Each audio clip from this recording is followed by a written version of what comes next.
0.25 കൂട്ടണം 0.5 ഇൻറ്റു 2/3.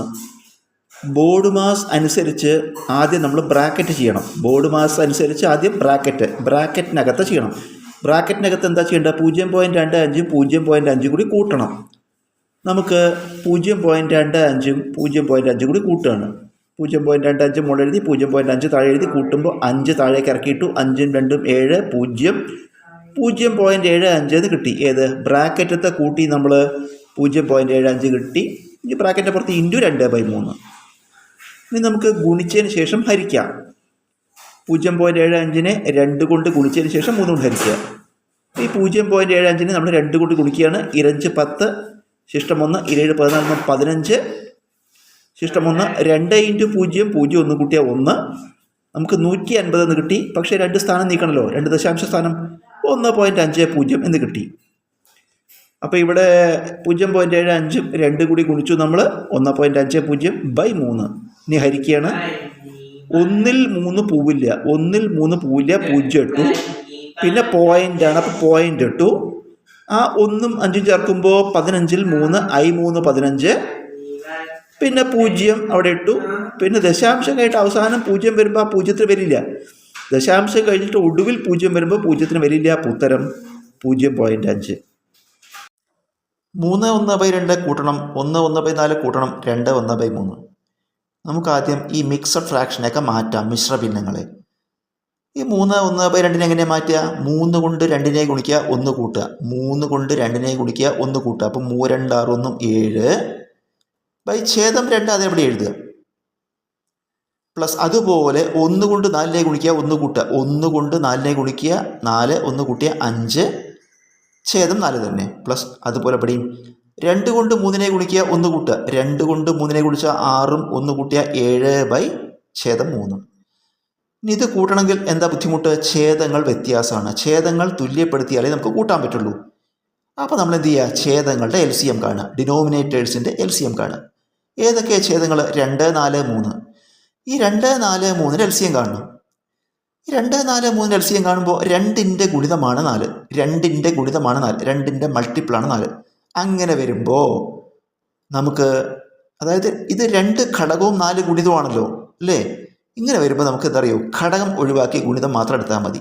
ഇങ്ങനെ വരുമ്പോൾ മാത്രം കേട്ടോ. ഒരു കൂട്ടം സംഖ്യകൾ കാണും, LCM കാണുമ്പോൾ ഒരു സംഖ്യയുടെ ഗുണിതം ഉണ്ട് വിചാരിക്കുക. നമ്മൾ എന്ത് ചെയ്യുക? അതിലത്തെ ചെറിയ സംഖ്യ ഒഴിവാക്കുക, അതായത് ഘടകം ഒഴിവാക്കുക. ബാക്കി 4 3 LCM കണ്ടാൽ മതി.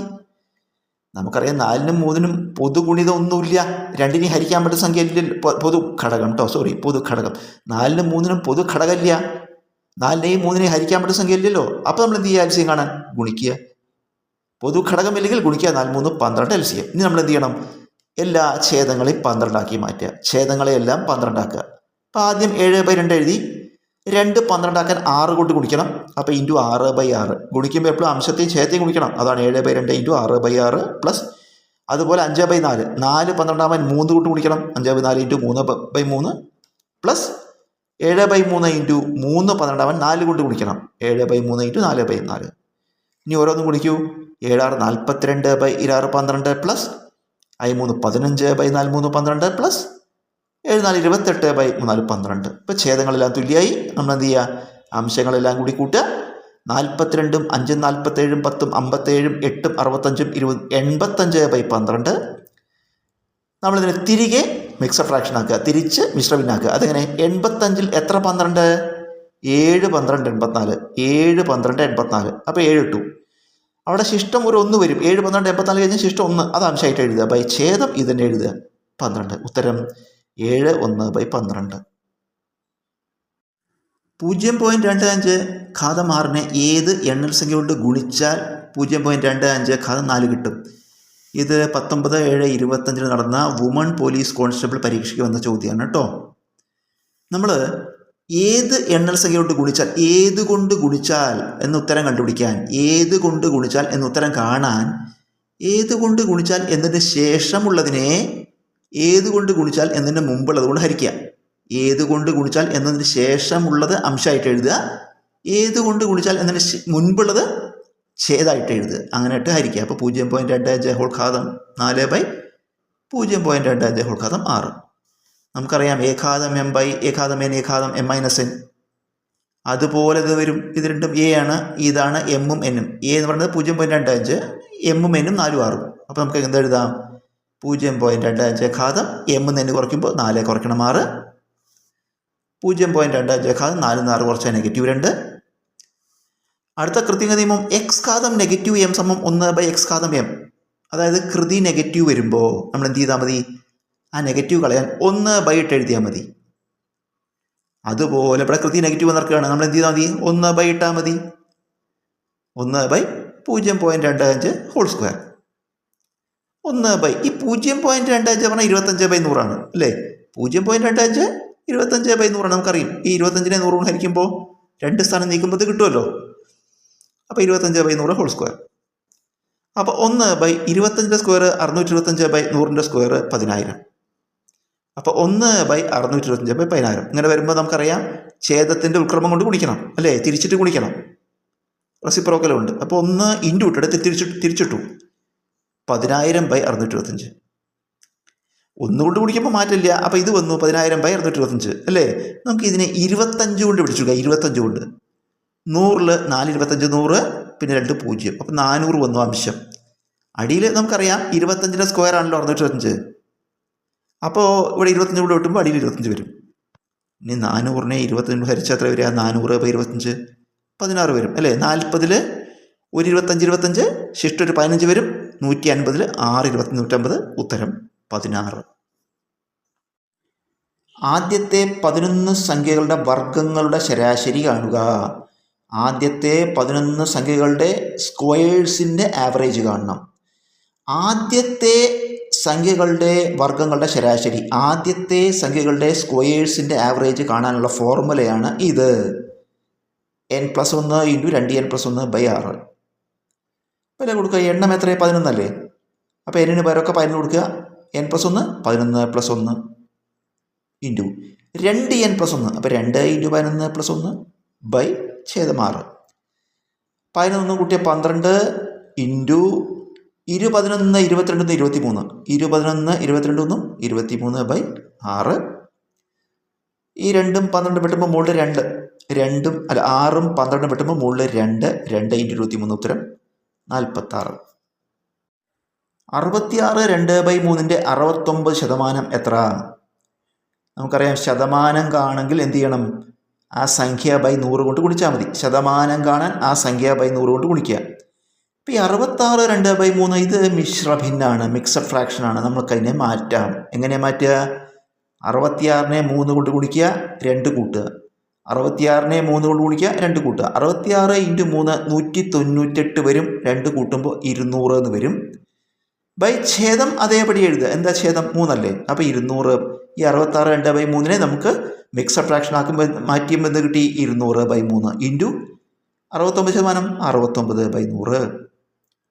ഈ 100ഉം 200ഉം വെട്ടുമ്പോൾ മുകളിൽ 2, 100ഉം 200ഉം വെട്ടുമ്പോൾ മുകളിൽ 2, 3ഉം 69ഉം വെട്ടുമ്പോൾ മുകളിൽ 23, 3ഉം 63ഉം വെട്ടുമ്പോൾ 23 വരും ഇവിടെ. അപ്പോൾ ഇവിടെ 2 ഉണ്ട്, ഇവിടെ 23 ഉണ്ട്. 2 × 23. ഉത്തരം 46. 9ൻ്റെ ആദ്യത്തെ 23 ഗുണിതങ്ങളുടെ ശരാശരി എത്ര? 9ൻ്റെ ആദ്യത്തെ 23 മൾട്ടിപ്പിൾസിൻ്റെ ആവറേജ് കാണണം. നമുക്ക് ആദ്യം 9ൻ്റെ ആദ്യത്തെ മൾട്ടിപ്പിൾ എഴുതുക. 9ൻ്റെ ആദ്യത്തെ ഗുണിതം 1 9 9. 9ൻ്റെ അവസാനത്തെ ഗുണിതം എഴുതുക എന്ന് പറഞ്ഞാൽ അവിടെ 23 ഗുണിതങ്ങളല്ലേ? അപ്പോൾ 23 കൊണ്ട് ഗുണിച്ച് എഴുതുക. അപ്പോൾ ആദ്യത്തെ ഗുണിതം 9 × 1 9. 23ാമത്തെ ഗുണിതം 9 × 23. അത് ഗുണിക്കുമ്പോൾ 270 വരും. ഇനി എളുപ്പമാണ്. നമുക്ക് ഇതിൻ്റെ രണ്ടേയും കൂടി ശരാശരി കണ്ടാൽ മതി. ഈ ആദ്യത്തേൻ്റെയും അവസാനത്തേൻ്റെയും കൂടി ആവറേജ് കാണുക. അപ്പോൾ 9 + 207/2. അംശങ്ങൾ കൂട്ടുമ്പോൾ 216/2.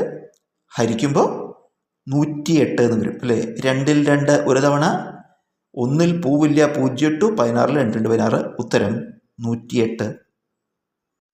80ൻ്റെ 40% ഹരിക്കണം 40ൻ്റെ 80%. ഇത് 15/2/25 നടന്ന CSEB ക്ലർക്ക് അല്ലെങ്കിൽ കാഷ്യർ പരീക്ഷയ്ക്ക് വന്ന ചോദ്യമാണ് കേട്ടോ. 80ൻ്റെ 40% നമ്മളെങ്ങനെ കാണും? 80 × 40/100 ഹരിക്കണം 40ൻ്റെ 80%, 40 × 80/100. നമുക്കറിയാം 80-ൻ്റെ 40%, 40-ൻ്റെ 80% തുല്യം തന്നെയായിരിക്കും. അങ്ങനെ തിരിച്ചിടുകയല്ലേ ചെയ്യണത് അല്ലേ? 80-ൻ്റെ 40% എത്രയാണോ അത് തന്നെയായിരിക്കും 40-ൻ്റെ 80%. എങ്കിലും നമ്മളിങ്ങനെ ചെയ്ത് നോക്കിയത് മാത്രം. 80-ൻ്റെ 40% 80 × 40/100 ഹരിക്കണം 40-ൻ്റെ 80% 40 × 80/100. ഇത് നോക്കൂ, നമ്മൾ ഈ 2 0 മുകളിലും താഴെയും വെട്ടുമ്പോൾ മുകളിൽ 8 × 4 32 ഹരിക്കണം. അതുപോലെ അവിടെയും 2 0 വീതം വെട്ടി കളയുമ്പോൾ 4 × 8 32. കണ്ടില്ല, രണ്ടും തുല്യമാണ്. 32 ഹരിക്കണം 32 ഏതൊരു സംഖ്യയും അതേ സംഖ്യ കൊണ്ട് ഹരിച്ച ഉത്തരം 1. √0.0064 പ്ലസ് √0.01 ബൈ √0.81 മൈനസ് √0.25. നമുക്ക് ഇതിലത്തെ ഓരോന്നിൻ്റെ ആയിട്ട് വർഗ്ഗമൂലം കാണാം, ഓരോന്നിൻ്റെ ആയിട്ട് റൂട്ട്. ആദ്യത്തെ റൂട്ട് കാണാം, എന്താ 0.0064. എങ്ങനെ ഇതിൻ്റെ റൂട്ട് കാണുക? ദശാംശ സംഖ്യയുടെ റൂട്ട് കാണുമ്പോൾ ഡെസിമൽ ഒഴിവാക്കുക, സംഖ്യയുടെ മാത്രം റൂട്ട് കാണുക. ദശാംശം ഒഴിവാക്കുക, സംഖ്യയുടെ മാത്രം റൂട്ട് എത്ര? 64 √ 8. ഇനി നമുക്ക് ദശാംശം ഇടണം. അതായത് ഇവിടെ ദശാംശം കഴിഞ്ഞിട്ട് എത്ര അക്കമുണ്ട്? 4 അക്കം. ദശാംശം കഴിഞ്ഞിട്ട് 4 അക്കം. ആ ദശാംശ സ്ഥാനങ്ങളുടെ എണ്ണത്തിൻ്റെ പകുതി എടുക്കുക. ഇവിടെ 4 സ്ഥാനമാണ്, അതിൻ്റെ പകുതി 2. എന്നിട്ട് ഇവിടെ 2 സ്ഥാനം ഇടണം. ഇവിടെ 4 സ്ഥാനമാണ്, അതിൻ്റെ പകുതി 2 സ്ഥാനം ഇടണം. അപ്പോൾ നമ്മൾ ആദ്യം 64 √ 8 ഇട്ടിരുന്നു. 2 സ്ഥാനം നീക്കുമ്പോൾ എന്ത് വരും? 0.08 പ്ലസ്. അതുപോലെ ഇവിടെ എന്താ ചെയ്യുക? ദശാംശം ഒഴിവാക്കൂ. 1. 1-ൻ്റെ റൂട്ട് എത്ര? 1. ദശാംശ സ്ഥാനങ്ങൾ എത്ര ഉണ്ട്? ദശാംശം കഴിഞ്ഞിട്ട് 2 എണ്ണം, അതിൻ്റെ പകുതി എടുക്കൂ 1. എന്നിട്ട് ഒരു സ്ഥാനം നീക്കുക, അപ്പോൾ 0.1 ബൈ. അതുപോലെ 0.81 ദശാംശം കളഞ്ഞാൽ 81-ൻ്റെ റൂട്ട് 9. ദശാംശ സ്ഥാനങ്ങൾ 2 എണ്ണം, പകുതി 1, അപ്പോൾ ഒരു സ്ഥാനം നീക്കുക 0.9 കുറയ്ക്കണം. അതുപോലെ ഇതെന്ത് വരും? 25-ൻ്റെ റൂട്ട് 5. ദശാംശ സ്ഥാനങ്ങൾ 2, 2-ൻ്റെ പകുതി 1, ഒരു സ്ഥാനം നീക്കുമ്പോൾ 0.5. ഇനി അംശം കൂട്ടുക, ഏതൊക്കെ? 0.08ഉം 0.1 കൂടി കൂട്ടുക. അപ്പോൾ എന്ത് വരും? 8, 1, 0.18 വരും ബൈ. ഛേദങ്ങൾ കുറയ്ക്കുക, 0.9 0.5 കുറച്ചാൽ 0.4. അപ്പോൾ നമുക്ക് എന്ത് കിട്ടി? 0.18 ബൈ 0.4. ദശാംശ സംഖ്യകൾ ഹരിക്കുമ്പോൾ എന്ത് ചെയ്യണം? അംശത്തിലോ ഛേദത്തിലോ ദശാംശം കൂടുതൽ അംശത്തിലാണ്. 2 സ്ഥാനമുണ്ട്, അതാണ്ട് കളയുക, അപ്പോൾ 18 വന്നു. അംശത്തിൽ 2 സ്ഥാനം കളയുമ്പോൾ ഛേദത്തിലും സ്ഥാനം കളയുക എന്ന് പറഞ്ഞാൽ വലത്തോട്ട് നീക്കുക എന്ന അർത്ഥം കേട്ടോ, അല്ലേ? ദശാംശം കളയുക എന്ന് പറഞ്ഞാൽ ദശാംശം വലത്തോട്ട് നീക്കുക. അപ്പോൾ ഇവിടെ 2 സ്ഥാനം വലത്തോട്ട് നീക്കി, ഇവിടെ 2 സ്ഥാനം വലത്തോട്ട് നീക്കാനില്ല. അപ്പോൾ നമുക്ക് എന്ത് ചെയ്യുക? ഒരു 0 ചേർക്കുക, അപ്പോൾ 40 എന്നായി. നമുക്ക് 2 കൊണ്ട് പിടിച്ചെടുക്കുമ്പോൾ 9 2 18 22 40 9/20. നമുക്ക് ഇതിനെ 5/5 കൊണ്ട് ഗുണിക്കാം. അതായത് അംശത്തെയും ഛേദത്തെയും 5 കൊണ്ട് ഗുണിക്കുക. അപ്പോൾ 9 5 45/25 100. 45/100 ഈ 100 കൊണ്ട് ഹരിക്കാൻ എളുപ്പം അറിയാം നമുക്ക്. 100 കൊണ്ട് ഹരിക്കുമ്പോൾ എന്ത് ചെയ്താൽ മതി? 2 സ്ഥാനം ഇടത്തോട്ട് നീക്കുക. 100 കൊണ്ട് ഹരിക്കാൻ 2 സ്ഥാനം ഇടത്തോട്ട് നീക്കുക. അതിനാണ് നമ്മൾ ഈ 100 വരാൻ വേണ്ടിയിട്ടാണ് നമ്മളിവിടെ എന്ത് ചെയ്ത് 5/5 കൊണ്ട് ഗുണിച്ച്. അപ്പോൾ 45-ൽ 2 സ്ഥാനം നീക്കുമ്പോൾ എന്ത് വരും? ഉത്തരം 0.45. 5, 8, 15 എന്നിവയുടെ 4ാം അനുപാതം അഥവാ 4th പ്രൊപ്പോർഷൻ ഏത്? ഇത് 11/7/25 നടന്ന സെയിൽസ് അസിസ്റ്റൻറ്റ് ഗ്രേഡ് 2 പരീക്ഷയ്ക്ക് വന്ന ചോദ്യമാണ് കേട്ടോ. നമുക്ക് 5, 8, 15 ഇങ്ങനെ തന്നിട്ടുണ്ട്. 4ാം അനുപാതം കാണണം. അപ്പോൾ നമുക്ക് ഈ 5, 8, 15 എന്ന് എഴുതിയിട്ട് 4ാം അനുപാതം x എടുക്കുക. ഇനി ഇത് അനുപാതത്തിലാണെങ്കിൽ, അതായത് പ്രപ്പോർഷനിലാണെങ്കിൽ ആദ്യത്തെ ബൈ രണ്ടാമത്തെ സമമായിരിക്കും 3ാമത്തെ ബൈ 4ാമത്തെ. ആദ്യത്തെ ബൈ രണ്ടാമത്തെ 5/8 സമമായിരിക്കണം 3ാമത്തെ ബൈ 4ാമത്തെ 15/x. Now cross multiplying. ഈ അംശം കൊണ്ട് ഈ ഛേദത്തെ ഗുണിക്കുക, 5 × x സമം ഈ ഛേദം കൊണ്ട് ഈ അംശത്തെ ഗുണിക്കുക, 8 × 15. 5 × x സമം 8 × 15. ഇപ്പോൾ x എങ്ങനെ കാണുക? ഇൻറ്റു ബൈ ഇങ്ങോട്ട് എടുത്തു. x സമം 8 × 15/5. ഈ 5ഉം 15ഉം വെട്ടുമ്പോൾ മുകളിൽ ഒരു 3 വരും. 5ഉം 15ഉം വെട്ടുമ്പോൾ മുകളിൽ 3, 8 × 3 ഉത്തരം 24. 1 + 3 + 5 + എറ്റ്സെട്ര + n പദങ്ങൾ ബൈ 1 + 2 + 3 + എറ്റ്സെട്ര + n പദങ്ങൾ സമം 12/7 ആയാൽ എന്നിൻ്റെ വില എത്ര? ഇത് 17/5/25 നടന്ന സിവിൽ എക്സൈസ് ഓഫീസർ പരീക്ഷയ്ക്ക് വന്ന ചോദ്യമാണ് കേട്ടോ. ഇതിൽ നോക്കുക, അംശം 1 + 3 + 5 + എറ്റ്സെട്ര + n പദങ്ങൾ. ഇത് ഒറ്റ സംഖ്യകളാണ് അല്ലേ? ഇത് ഓഡ് നമ്പേഴ്സ്. അപ്പോൾ ആദ്യത്തെ n പദങ്ങളുടെ തുകയാണിത്. ആദ്യത്തെ ഒന്ന് മുളക്കുണ്ട്, അപ്പോൾ ആദ്യത്തെ n പദങ്ങളുടെ തുക. അതിൻ്റെ സൂത്രവാക്യം എന്താ? n². അപ്പോൾ ഇതിന് പകരം നമുക്ക് എന്തെഴുതാം? n². ഛേദം നോക്കൂ, 1 + 2 + 3 + എറ്റ്സെട്ര + n പദങ്ങൾ. ഇത് എണ്ണൽ സംഖ്യകളാണ്. 1 + 2 + 3 + എറ്റ്സെട്ര + n പദങ്ങൾ. ഇത് ആദ്യത്തെ എണ്ണൽ സംഖ്യകളുടെ തുകയാണ്. അതിൻ്റെ സൂത്രവാക്യം എന്താ? n × n + 1/2. അപ്പോൾ നമുക്ക് എന്തെഴുതാം? n² / n × n + 1/2 സമം വലതുവശം 12/7. ഇത് നമുക്ക് തിരിച്ചിട്ട് ഗുണിക്കണം അല്ലേ? ഇവിടെ അംശം എന്താ? n². ഛേദം n × n + 1/2 ആണ്. ഇതിൻ്റെ റെസിപ്രോക്കൽ കൊണ്ട് ഗുണിക്കണം നമ്മൾ, ഉൽക്രമം കൊണ്ട്. അപ്പോൾ n² തിരിച്ചിട്ടു 2/n × n + 1 സമം 12/7. നമുക്കിതിൽ ഒരു n വെട്ടിക്കളയാം. ഒരു n വെട്ടിക്കളയുമ്പോൾ മുകളിൽ ഒരു n ബാക്കിയാവും. അപ്പോൾ 2n വരും അംശം. 2n അടിയിൽ n + 1 സമം 12/7. ഇനി നമുക്ക് ക്രോസ് മൾട്ടിപ്ലൈ ചെയ്യാം. ഈ അംശം കൊണ്ട് ഈ ഛേദത്തെ ഗുണിച്ചു. 2n × 7 സമം ഈ ഛേദം കൊണ്ട് ഈ അംശത്തെ ഗുണിച്ചു. n + 1 × 12. 2n × 7 ഗുണിക്കുമ്പോൾ 14n വരും. സമം 12 കൂടി 2നെ ഗുണിക്കണം. 12 × n 12n + 12 × 1 12. ഇനി n എല്ലാം സമത്തിൻ്റെ ഒരു വശത്തേക്ക്. അപ്പോൾ ഇവിടെ 14n ഉണ്ട്. ഈ 12n ഇങ്ങോട്ട് വന്നു. 14n കുറയ്ക്കണം. 12n സമം വലതുവശത്ത് 12. 14n നിന്ന് 12n കുറച്ച് 2n സമം 12. അപ്പോൾ n സമം 12/2 6. എൻ്റെ വിലയാണ് ചോദ്യം കണ്ടുപിടിക്കാൻ പറയുന്നത്. ഉത്തരം എൻ്റെ വില 6.